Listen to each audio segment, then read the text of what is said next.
आज हम बात करेंगे balancing of redox equations bye electron method. Electron method के ज़रिए से रिडॉक्स इक्वेशन को कैसे बैलेंस किया जाता है। इलेक्ट्रॉन मेथड के ज़रिए से रिडॉक्स इक्वेशंस को किस तरह से बैलेंस किया जाता है। सबसे पहले तो जिस रिडॉक्स इक्वेशन को आपने बैलेंस करना है थ्रू इलेक्ट्रॉन मेथड, उस इक्वेशन का स्केलेटन आपने लिख लेना है। Write down the skeleton of redox equation. ये जो सी है ना, ये Cl negative plus MnO4 negative, ये तब्दील हो रहा है क्लोरीन में और मैंगानीज आयन के अंदर, ठीक है ना। ये एसिडिक मीडियम है। पहले तो आपने रिडॉक्स इक्वेशन का स्केलेटन लिखा हुआ होगा आप, ठीक है ना, पेपर के अंदर ये लिखा हुआ आएगा। ये एसिडिक मीडियम है। ये कौन सा मीडियम है? एसिडिक। ये कौन सा मीडियम है? ये एसिडिक मीडियम है। ये आपको वो कहेगा कि इस रिडॉक्स इक्वेशन को, जो उनसे आपके पास लिखी होगी पेपर के अंदर, इस रिडॉक्स इक्वेशन को इलेक्ट्रॉन मेथड के ज़रिए से बैलेंस करना आएगा पेपर के अंदर। स्केलेटन आपके पास पहले से ही मौजूद होगा पेपर में, और इस स्केलेटन के यहाँ पर एसिडिक मीडियम भी लिखा होगा।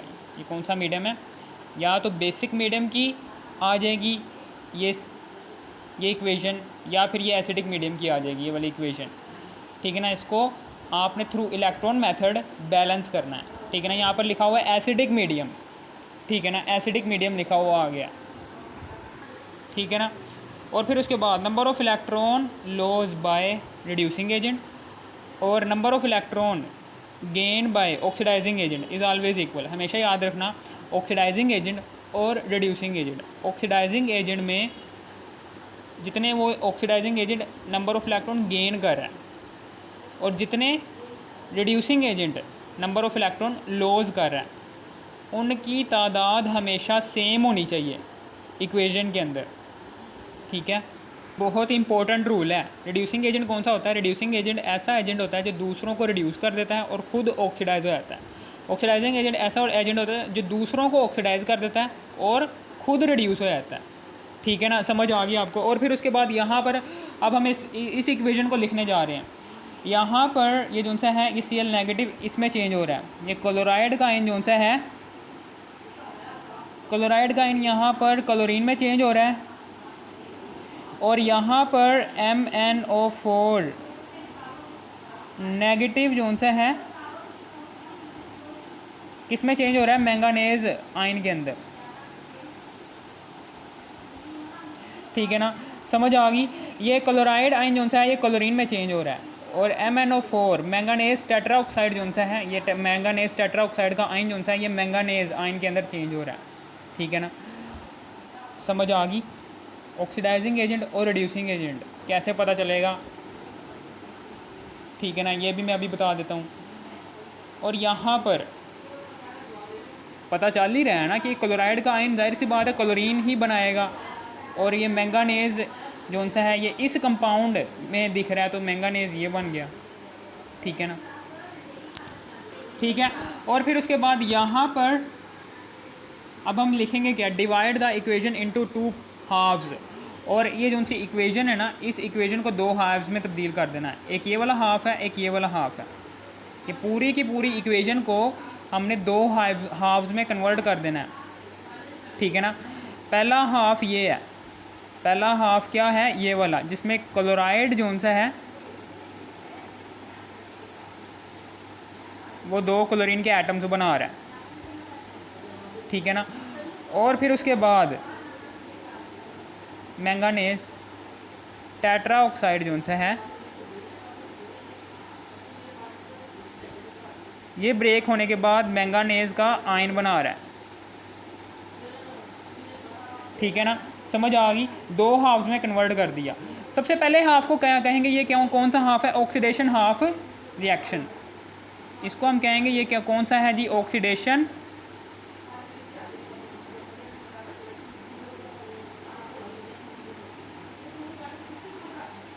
Half reaction. और दूसरा वाला हाफ कौन सा है? ये रिडक्शन हाफ रिएक्शन है। हाफ रिएक्शन क्यों कह रहा हूँ? क्योंकि ये फुल रिएक्शन ऊपर लिखा हुआ है, नीचे हमने बस हाफ हाफ लिखे हैं उस फुल रिएक्शन के। रिडक्शन हाफ रिएक्शन,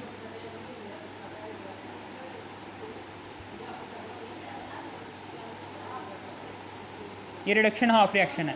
अब फिर उसके बाद तीसरा वाला स्टेप है कि बैलेंस करना है। Now balance the hydrogen and oxygen atoms. अब हाइड्रोजन और ऑक्सीजन एटम्स को बैलेंस करना है। यहाँ पर हाइड्रोजन और ऑक्सीजन एटम्स को बैलेंस करना है। अब इस इक्वेशन के अंदर, इन दो इक्वेशंस के अंदर आपको ऑक्सीजन एटम और हाइड्रोजन एटम आपको नज़र आ रहे हैं ना, उनको बैलेंस करना है दोनों तरफ, रिएक्टेंट वाली साइड में और प्रोडक्ट वाली साइड में, दोनों तरफ ऑक्सीजन या फिर हाइड्रोजन एटम्स आपको दिख रहे होंगे, उनको बैलेंस करना। और कैसे बैलेंस करना है वो इस तरीके से, हाइड्रोजन और ऑक्सीजन एटम्स को बैलेंस करने के लिए सबसे पहले तो एसिडिक मीडियम और बेसिक मीडियम।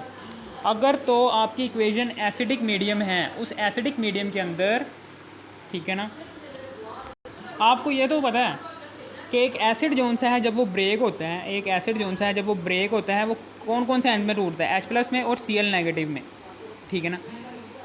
तो यहाँ पर H+ आयन तो लाजमी होना चाहिए, ठीक है ना। और जब एक बेसिक मीडियम में हमको पता है कि बेस कब बनती है, जब सोडियम हाइड्रोक्साइड आयन्स में टूटेगा तो तब ये हाइड्रोक्सल आयन बनाएगा। कौन सा आयन बनाएगा, तो हाइड्रोक्सल आयन यहाँ पर बनेंगे बेसिक मीडियम में, ठीक है ना। समझ आ गया आपको। यहाँ पर हाइड्रोजन के आयन होंगे, हाइड्रोजन एटम यहाँ पर प्रेजेंट, एसिडिक मीडियम में हाइड्रोजन एटम प्रेजेंट होंगे क्योंकि हाइड्रोजन आयन आ रहे हैं एसिडिक मीडियम में। जब एसिड ब्रेक होता है तो हाइड्रोजन आयन्स प्रोड्यूस करता है, तो जाहिर सी बात है कि एसिडिक मीडियम के अंदर कौन से आयन्स प्रेजेंट होंगे, हाइड्रोजन के आयन्स प्रेजेंट होंगे। कौन से आयन्स प्रेजेंट होंगे, हाइड्रोजन के आयन, ठीक है ना। और साथ ही ऑक्सीजन एटम्स भी यहाँ पर होंगे एसिडिक मीडियम में।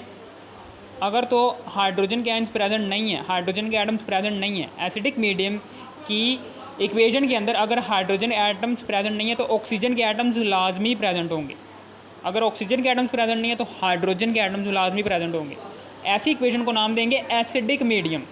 यहाँ पर देखो, यहाँ पर देखो, यहाँ पर हाइड्रोजन के आयन्स प्रेजेंट नहीं है, सिर्फ और सिर्फ ऑक्सीजन के आयन्स प्रेजेंट हैं, इसलिए क्या है, ये एसिडिक मीडियम है, ठीक है ना। समझ आ गई। हाइड्रोजन को बैलेंस करना हो, अगर हाइड्रोजन के एटम्स को बैलेंस करना है तो हम H+ आयन्स लगाएंगे। अगर ऑक्सीजन के एटम्स को बैलेंस करना है, इक्वेट करना है, तो H2O के एटम्स का इस्तेमाल करेंगे, ठीक है ना। इसी तरीके से बेसिक मीडियम में आपको पता है कि हाइड्रोक्सल OH नेगेटिव, इसमें भी OH ही होगा, ऑक्सीजन और हाइड्रोजन ही होंगे, यहाँ पर भी ऑक्सीजन और हाइड्रोजन ही होंगे, लेकिन फ़र्क बैलेंसिंग में आएगा, बैलेंसिंग में ही आएगा फ़र्क, ठीक है ना। ये देखें H+ आयन्स हैं तो हाइड्रोजन जो सा है वो H+ आयन से स्टेबल होगा, लेकिन बेसिक मीडियम में हाइड्रोजन जो सा होगा वो H2O से H2O से बैलेंस होगा, और ऑक्सीजन जो सा है वो OH नेगेटिव से बैलेंस होगा। यानी कि आप ऐसे भी याद कर सकते हैं, ये देखें नाम से ही आप ऐसे भी याद कर सकते हैं, अगर आपको याद नहीं हो आप ऐसे भी याद कर सकते हैं, ठीक है ना। इक्वेट का मतलब है बैलेंस करना, ठीक है ना। आप ऐसे भी याद कर सकते हैं कि एसिडिक मीडियम में हाइड्रोजन के आयन्स प्रेजेंट होंगे, तो यहाँ पर हाइड्रोजन एटम ये नज़र आया, हाइड्रोजन एटम ये देखिए, हाइड्रोजन के आयन्स प्रेजेंट होंगे, तो यहाँ पर हाइड्रोजन एटम हमारे पास ये नज़र आ रहा है, तो इसके साथ हम H+ आयन्स, यानी कि हाइड्रोजन एटम को बैलेंस करने के लिए आपको H+ आयन्स जो सा है ना उसका इस्तेमाल करेंगे। और जबकि ये देखें OH नेगेटिव, हाइड्रोक्सल के आयन्स जो से हैं वो बेसिक मीडियम में प्रेजेंट होंगे, बेसिक मीडियम में हाइड्रोक्सल के आयन्स प्रेजेंट होंगे। बेसिक मीडियम जो सा है, बेसिक मीडियम में हाइड्रोक्सल के आयन्स प्रेजेंट होंगे, जो सा बेसिक मीडियम है उसमें हाइड्रोक्सल के आयन्स प्रेजेंट होंगे। तो यहाँ पर ऑक्सीजन है ना, तो यहाँ पर कहाँ पर ऑक्सीजन आ रहा है, यहाँ पर ऑक्सीजन आ रहा है ना, तो ऑक्सीजन को बैलेंस करने के लिए बेसिक मीडियम में ऑक्सीजन, बेसिक मीडियम की इक्वेशन के अंदर ऑक्सीजन को बैलेंस करने के लिए आपको हाइड्रोक्सल आयन लगाना पड़ेगा, हाइड्रोक्सल आयन की कंसंट्रेशन को दोनों तरफ इक्वल करना पड़ेगा, ठीक है ना। समझ आ गई। और बाकी रह गया H2O रह गया ना। वो यहाँ पर लगा देंगे। हाइड्रोजन एटम को बैलेंस करना हो बेसिक मीडियम की इक्वेशन के अंदर, अगर आपको हाइड्रोजन एटम को बैलेंस करना हो तो H2O का इस्तेमाल करेंगे। अगर एसिडिक मीडियम की इक्वेशन के अंदर, केमिकल इक्वेशन के अंदर आपको ऑक्सीजन को बैलेंस करना हो तो वहाँ पर भी H2O का इस्तेमाल करेंगे। बस यहाँ पर फ़र्क आएगा। हाइड्रोजन आइंस, ये देखिए हाइड्रोजन आयन है, तो यहाँ पर एसिडिक मीडियम में हाइड्रोजन एटम्स प्रेजेंट है, तो हाइड्रोजन एटम प्रेजेंट है ना, तो उसको बैलेंस करने के लिए H+ आइंस का यूज़ करेंगे। इसी तरीके से OH नेगेटिव है, OH ना बेसिक मीडियम में जाहिर सी बात है कि बेस कब बनती है, बेस जो सी है, जब कोई बेस टूटता है तो वो हाइड्रोक्सिल आयन में टूटता है, ठीक है ना। तो बेसिक मीडियम के अंदर आपको ऑक्सीजन के एटम्स जो उनसे मिलेंगे ना, उन ऑक्सीजन के एटम्स को देखकर आपको फ़ौरन से याद आना चाहिए कि ये कौन सा है, ये बेसिक मीडियम है। ये कौन सा मीडियम है? बेसिक मीडियम में OH नेगेटिव आयन है। बेसिक मीडियम में OH नेगेटिव आयन आ जाए, अगर बेसिक मीडियम में OH नेगेटिव आयन आ जाए, बेसिक मीडियम की इक्वेशन के अंदर OH नेगेटिव आयन आते हैं। बेसिक मीडियम की इक्वेशन के अंदर जो सी है वो ऑक्सीजन के एटम्स प्रेजेंट होंगे, तो उन ऑक्सीजन के एटम्स को देखने के बाद आपको फ़ौरन से OH नेगेटिव याद आ जाना चाहिए। तो ऑक्सीजन को बैलेंस करने के लिए OH नेगेटिव लगा देंगे नीचे। अब हम बैलेंस करने जा रहे हैं, ठीक है ना। अब हम इस एसिडिक मीडियम की इक्वेशन को बैलेंस करने जा रहे हैं। एसिडिक मीडियम की इक्वेशन जो सी है उसको बैलेंस करने जा रहे हैं। ऑक्सीडेशन हाफ रिएक्शन और रिडक्शन हाफ रिएक्शन की इक्वेशंस को बैलेंस करने जा रहे हैं। देखें ये Cl नेगेटिव है, यहाँ पर आ जाएगा Cl2। अब ये क्लोरीन के एटम्स 2 हैं यहाँ पर, वहाँ पर भी 2 करने के लिए हम इसके शुरू में 2 लगा देंगे, तो 2 क्लोरीन के एटम्स इधर भी, 2 क्लोरीन के एटम्स इधर भी। इस तरीके से ऑक्सीडेशन हाफ रिएक्शन जो सा है वो बैलेंस हो जाएगा। अब उसके बाद आगे MnO4 नेगेटिव, MnO4 नेगेटिव है, यहाँ पर मैंगानेज, यहाँ पर क्या बन रहा है, मैंगानेज का आयन बन रहा है। और अभी हमें बताया कि ऑक्सीजन यहाँ पर दिख रहा है, एसिडिक मीडियम उसने लिखा होगा यहाँ पर, ठीक है ना। आप उसने लिखा होगा इस इक्वेशन के बिल्कुल साथ ही लिखा होगा कि कौन सी इक्वेशन है, एसिडिक मीडियम है, बेसिक मीडियम है। पहचान करने की ज़रूरत नहीं है। एग्जामिनर ने अपने आप को एग्जामिनर ने आपको पहले से ही गाइड किया होगा कि जो सी इक्वेशन मैंने दी है आपको बैलेंस करने के लिए थ्रू इलेक्ट्रॉन मेथड, वो एसिडिक मीडियम दी है या फिर बेसिक मीडियम दी है, ठीक है ना। आपको गैस करने की ज़रूरत नहीं पड़ेगी, ये एसिडिक मीडियम लिखा हुआ है ना। अब यहाँ पर आपको ऑक्सीजन नज़र आ गया, तो फ़ौरन से आपको याद आना चाहिए कि ऑक्सीजन एसिड है, तो एसिडिक मीडियम में ऑक्सीजन और हाइड्रोजन को बैलेंस करना हो तो एसिड में H+ आयंस होते हैं, तो H+ आयंस यहाँ पर H दिख रहा है ना, तो हाइड्रोजन को बैलेंस करना हो तो H+ आयंस की ज़रूरत पड़ेगी। और ऑक्सीजन है, ऑक्सीजन को बैलेंस करने के लिए वाटर का मॉलिक्यूल लगेगा, ठीक है ना, एक वाटर का। अगर एक ऑक्सीजन के एटम को बैलेंस करना है तो एक, अगर 4 ऑक्सीजन के एटम्स को बैलेंस करना है तो 4 वाटर के मॉलिक्यूल्स लगाएंगे, ठीक है ना। यहाँ पर 4 ऑक्सीजन के एटम्स है ना, तो यहाँ पर लगाएंगे 4 H2O के मॉलिक्यूल्स, ठीक है ना, समझ आ गई।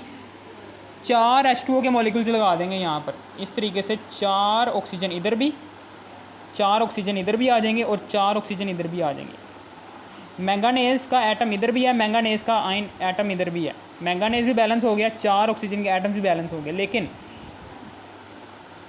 8 हाइड्रोजन के एटम्स हैं यहाँ पर, लेकिन वहाँ पर हाइड्रोजन के एटम्स नहीं हैं, वहाँ पर हाइड्रोजन के एटम्स नहीं हैं। और अभी हमने पढ़ा है कि एसिडिक मीडियम में हाइड्रोजन को बैलेंस करना हो तो हम किसका यूज़ करेंगे, H+ आयंस का। तो वहाँ पर हम जितने हाइड्रोजन एटम्स यहाँ पर प्रेजेंट है ना, उतने ही हाइड्रोजन के आयंस हम रिएक्टेंट वाली साइड में लगा देंगे, ठीक है ना। 4 दूनी 8, 8 लगा देंगे इधर हाइड्रोजन के एटम्स। इस तरीके से, जगह नहीं थी यार, ये देखो यहाँ पर MnO4 नेगेटिव है और फिर उसके बाद इधर आ गया Mn2+, और फिर प्लस 4 H2O के मॉलिक्यूल्स आ गए इधर, और यहाँ पर 4 H2O के मॉलिक्यूल्स है ना, और इधर आ जाएंगे 8 हाइड्रोजन के आइंस। 4 हाइड्रोजन के एटम्स है ना, तो एक हाइड्रोजन एटम को बैलेंस करने के लिए एक हाइड्रोजन एटम लगाएंगे। 8 हाइड्रोजन एटम को बैलेंस करना है तो 8 हाइड्रोजन के आयंस यहाँ पर रिएक्टेंट साइड में 8 हाइड्रोजन के आयंस का यूज़ कर लेंगे। ठीक है, इस तरीके से हमने एसिडिक मीडियम में ऑक्सीजन को थ्रू H2O मॉलिक्यूल्स की मदद से और हाइड्रोजन को थ्रू हाइड्रोजन आयंस की मदद से बैलेंस कर लिया। ठीक है ना, समझ आ गई आपको? ये था कुछ। अब उसके बाद आगे, अब इन दोनों हाफ रिएक्शन में हमने चार्ज को बैलेंस करना है। इन दोनों हाफ रिएक्शन में अब हमने चार्ज को बैलेंस करना है। चार्ज को बैलेंस करना है इन दोनों हाफ रिएक्शन में। अब हमने चार्ज को बैलेंस करना है। रिएक्टेंट साइड में चार्ज आ रहा है -2, लेकिन प्रोडक्ट वाली साइड में चार्ज क्या आना चाहिए? यहाँ पर हमने चार्ज को बैलेंस करना है। चार्ज को बैलेंस करना है तो 2Cl नेगेटिव है, क्लोरीन बन जाएगा। ठीक है ना, क्लोरीन कैसे बनेगा? ये क्लोरीन कैसे बन रहा है? क्लोरीन वैसे ही बनेगा ना, जब हम इस -1 के अंदर, यहाँ पर कौन सा चार्ज है? हर एक क्लोरीन के ऊपर -1 चार्ज है। ठीक है ना, हर एक क्लोरीन के ऊपर -1 चार्ज है। ठीक है ना, तो ये 2 क्लोरीन के एटम तब बनेंगे जब आप ये जो सा -1 और -1 दो चार्ज है -2, जब आप इसमें +2 कर दो फिर 0 हो गया, चार्ज 0 हो गया और बन गया जी क्लोरीन। ठीक है ना, 2 क्लोरीन के एटम्स थे ना, एक ये क्लोराइड का एटम था, एक ये क्लोराइड का एटम था। ये दोनों जब आपस में मिले तो Cl नेगेटिव ये बना, 2 क्लोराइड के आयन बने। ठीक है ना, अब हर एक क्लोराइड के एटम में से आपने क्या करना है? हर एक क्लोराइड के एटम में से आपने ये -1 को +1 से तब्दील करना है। यानी कि +1 कैसे आएगा? जाहिर सी बात है कि +1 कैसे आएगा, इसको कैंसिल आउट कैसे करेंगे? इसमें से एक इलेक्ट्रॉन को खारिज करके, जैसे ही एक इलेक्ट्रॉन खारिज हो जाएगा, आपको पता है कि जब एक इलेक्ट्रॉन खारिज हो जाता है तो जो एलिमेंट उसको खारिज करता है ना एक इलेक्ट्रॉन को, उस एलिमेंट के ऊपर कौन सा चार्ज आता है? +1। ठीक है ना, +1। और ये पीछे क्लोराइड के ऊपर कौन सा चार्ज था? -1। तो +1 -1 एक दूसरे को कैंसिल हो जाएंगे, कैंसिल कर देंगे तो क्लोरीन का एटम बन जाएगा। इसी तरीके से दूसरे वाले क्लोराइड के एटम की भी यही हालत होगी। ये क्लोराइड का एटम है, ठीक है ना, इसमें इस -1 को कैंसिल करने के लिए हम एक इलेक्ट्रॉन यहाँ से निकालेंगे। जैसे ही एक इलेक्ट्रॉन निकल जाएगा तो इसके ऊपर यहाँ पर +1 चार्ज पैदा हो जाएगा। +1 चार्ज पैदा हो गया और इसमें पहले इस क्लोरीन एटम के ऊपर पहले -1 चार्ज था, तो -1 +1 कैंसिल होकर एक क्लोरीन का एटम वजूद में आ जाएगा। ठीक है ना, अब इस तरीके से यहाँ पर ये 2 क्लोरीन के एटम यानी कि 2 क्लोराइड के आइंस ने 2 क्लोरीन के एटम्स इस तरह से बना लिए, 2 इलेक्ट्रॉन को खारिज करके। इस तरीके से बैलेंस होगी इक्वेशन। ठीक है ना, बैलेंस होगी इक्वेशन। चार्ज बैलेंस कर दिया, +2 इलेक्ट्रॉन, -2 इधर भी है, -2 इधर भी है, यानी कि इस इक्वेशन प्रोडक्ट वाली साइड में भी -2 आ रहा है और रिएक्टेंट वाली साइड पर भी -2 आ रहा है। ठीक, इसका मतलब क्या है? चार्ज इक्वल हो गया दोनों तरफ। अब हम आते हैं इसके रिडक्शन हाफ रिएक्शन में। ये जो सा रिडक्शन हाफ रिएक्शन है, यहाँ पर आते हैं। यहाँ पर अब हम क्या करते हैं? यहाँ पर 8H+ के आइंस में प्लस कर दो MnO4 नेगेटिव, और फिर उसके बाद प्लस कर दो यहाँ पर 5 इलेक्ट्रॉन को ऐड कर दो। ठीक है ना, यहाँ पर आ गया Mn2++ 4H2O ठीक है ना, यहाँ पर ये आ गया, ठीक है ना। अब उसके बाद ये देखें +8 है, यहाँ पर +8 आ गया हमारे पास, यहाँ पर +8 है, यहाँ पर कौन सा चार्ज है, -1 का चार्ज है, ठीक है ना। टोटल कितना चार्ज आ रहा है यहाँ पर +7, और उधर कितना है, इधर है जी +2 चार्ज है। तो हम क्या करेंगे, यहाँ पर +2, यहाँ पर +2, इस रिएक्टेंट वाली साइड में +2 लाने के लिए हम क्या करेंगे, -5 इसमें माइनस कर देंगे 5, और यहाँ पर भी +2 आ जाएगा। -5 कैसे करेंगे, ज़ाहिर सी बात है कि -5 यानी कि इलेक्ट्रॉन, 5 इलेक्ट्रॉन को ऐड करवाएंगे इस तरफ। जब ऐड होता है ना कोई चीज़, इलेक्ट्रॉन जब ऐड होते हैं तो नेगेटिव चार्ज प्रोड्यूस हो जाता है। इन सब 5 इलेक्ट्रॉन जब हम यहाँ पर ऐड करवाएंगे तो ये रिएक्टेंट वाली साइड पे नेगेटिव यानी कि नेगेटिव आइंस ज़्यादा प्रोड्यूस हो जाएंगे। -5 प्रोड्यूस हो गया यहाँ पर, तो -5 क्या करेगा, इस +7 जो ऑलरेडी मौजूद है इस इक्वेशन के अंदर, +7 उसमें से ऐड होगा तो +2 यहाँ पर जो सा चार्ज है वो प्रोड्यूस हो जाएगा। इस तरीके से चार्ज जो उनसे हैं, इलेक्ट्रॉन की एडिशन और इलेक्ट्रॉन की रिमूवल से चार्ज दोनों तरफ हमने बैलेंस कर दिए, ठीक है ना, समझ आ गई। इलेक्ट्रॉन की एडिशन से नेगेटिव चार्ज प्रोड्यूस हो जाएगा, -5 चार्ज यहाँ पर प्रोड्यूस हो गया, और ऑलरेडी यहाँ पर +7 चार्ज मौजूद था, तो ये +2 आ जाएगा इस तरह, और उधर भी +2 है। इस तरह से चार्ज बैलेंस हो गए। Now equate the number of charge in both half reaction, दोनों के दोनों हाफ रिएक्शन में चार्ज को हमने बैलेंस कर लिया, ये बैलेंस हो गया, दूसरा वाला स्टेप हो गया। अब हम यहाँ पर क्या करेंगे, यहाँ पर 2 इलेक्ट्रॉन खारिज हो रहे हैं, यहाँ पर इलेक्ट्रॉन खारिज हो रहे हैं। आपको पता है कि इलेक्ट्रॉन कहाँ पर खारिज, ऑक्सीडेशन और रिडक्शन की डेफिनेशन में आपको बता देता हूँ कि ऑक्सीडेशन और रिडक्शन की डेफिनेशन क्या थी। ऑक्सीडेशन और रिडक्शन की डेफिनेशन क्या थी, वो ये थी, यहाँ पर लिखेंगे ऑक्सीजन, यहाँ पर लिखेंगे हाइड्रोजन, यहाँ पर लिखेंगे इलेक्ट्रॉन। ऑक्सीजन की एडिशन हो रही होती है, बाकी दोनों की रिमूवल हो रही होती है। यहाँ पर ऑक्सीजन की रिमूवल हो रही है, यहाँ पर हाइड्रोजन और इलेक्ट्रॉन की एडिशन हो रही होगी। यहाँ पर देखो, यहाँ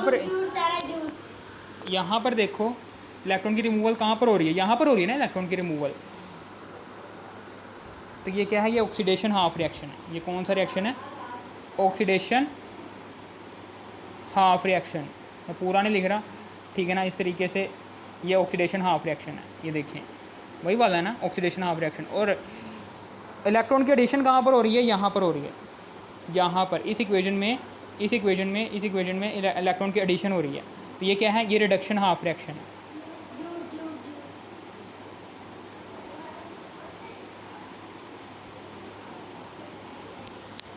ये सारे के सारे स्टेप हमने लिख लिए, पहला, दूसरा, तीसरा, चौथा। अब हम क्या करेंगे, अब हम यहाँ पर हम इलेक्ट्रॉन को बैलेंस करेंगे। Now equate the number of electron on both sides. अब यहाँ पर भी हम इलेक्ट्रॉन और यहाँ पर भी इलेक्ट्रॉन, यानी कि ऑक्सीडेशन रिडक्शन हाफ रिएक्शन में और रिडक्शन हाफ रिएक्शन, इन दोनों में इलेक्ट्रॉन को इक्वल करने की कोशिश करेंगे by the multiply a suitable digit. Now multiply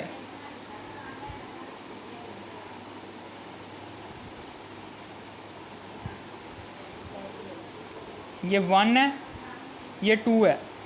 now multiply equation 1 को 2 5, इसको हम 5 से मल्टीप्लाई करेंगे, एंड मल्टीप्लाई इक्वेशन 2, ये इक्वेशन 2 है। ये दूसरी वाली इक्वेशन को हम मल्टीप्लाई करेंगे 2 के साथ। कर दिया जी अप्लाई, मल्टीप्लाई कर दिया, ठीक है ना। इक्वेशन 1 को हम सारी को 5 से मल्टीप्लाई करने जा रहे हैं। 10 क्लोराइड के एटम यहाँ पर प्रोड्यूस हो जाएंगे।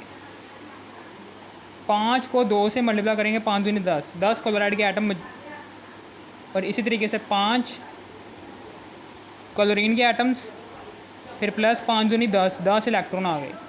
इसी तरीके से यहाँ पर इक्वेशन 2 को हमने 2 से मल्टीप्लाई करना है। इस सारी इक्वेशन को 2 से मल्टीप्लाई कर दो, 2 8 16 H+ के आयंस, फिर 2MnO4 नेगेटिव, फिर प्लस 2 5 10, 10 इलेक्ट्रॉन इधर भी, और फिर उसके बाद Mn2 प्लस 4H2O। ओहो, दो से मल्टीप्लाई करना है हमने, तो 2Mn2 प्लस 4 दूनी 8 H2O।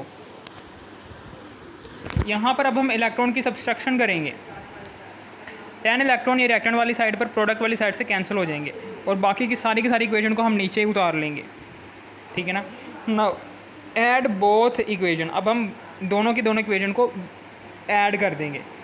सबसे पहले तो हम मल्टीप्लाई करेंगे सूटेबल डिजिट के साथ और इलेक्ट्रॉन्स की तादाद को ऑक्सीडेशन हाफ रिएक्शन में और रिडक्शन हाफ रिएक्शन में बैलेंस कर लेंगे और फिर उसके बाद दोनों इक्वेशंस को ऐड करेंगे। उस वक्त रिएक्टेंट वाली साइड में जो उनसे इलेक्ट्रॉन्स होंगे वो प्रोडक्ट वाली साइड में मौजूद इलेक्ट्रॉन से कैंसिल हो जाएंगे और बाकी सारी की सारी जो उनसे इक्वेशन होगी वो वैसे की वैसी नीचे आ जाएगी। 10 क्लोराइड के एटम्स, फिर प्लस 16 H प्लस के आइंस, फिर प्लस 2MnO4 नेगेटिव और 5Cl2, फिर प्लस 2Mn2 प्लस फिर 8H2O। ये सारी की सारी इक्वेशन लिख ली। अब हम यहाँ पर सारे के सारे जो उनसे, अब हम इस इक्वेशन में ये जो उनसे इक्वेशन है इसके अंदर सारे के सारे जो उनसे चार्ज हैं वो इक्वल ही रहें। ये सारे के सारे जो उनसे इक्वेशन आ गई ना हमारे पास, ये इक्वेशन पहले से ही बैलेंस है, इसको बैलेंस करने की कोशिश ना करो, मौजूद है बैलेंस हालत में मौजूद है। ये देख लेते हैं। चार्ज यहाँ पर 10 -10 है, यहाँ पर -10 है ना, 10 जब इससे मल्टीप्लाई होगा माइनस से तो -10 आ जाएगा। फिर प्लस का 16 है, फिर प्लस जमा यहाँ पर -2 है। कौन सा चार्ज है? -2, ठीक है ना। और यहाँ पर देखो, यहाँ पर 2 दूनी 4 प्लस का 4 ये मौजूद है, ठीक है ना। और जब हम इसको हल करेंगे ना, तो हल करेंगे तो क्या आता है, माइनस का 12 फिर प्लस फिर 16, 13 14 15 16, प्लस का 4 इधर भी प्लस का 4 उधर भी, चार्ज भी इक्वल है और एटम्स भी इक्वल होंगे। ये देखें यहाँ पर 10 क्लोरीन के एटम्स हैं, उधर भी 10 हैं, 5 दूनी 10 क्लोरीन के एटम्स इधर भी हैं।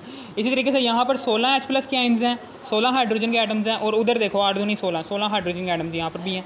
2 मैंगानीज के एटम्स हैं, यहाँ पर भी 2 मैंगानीज के एटम्स हैं।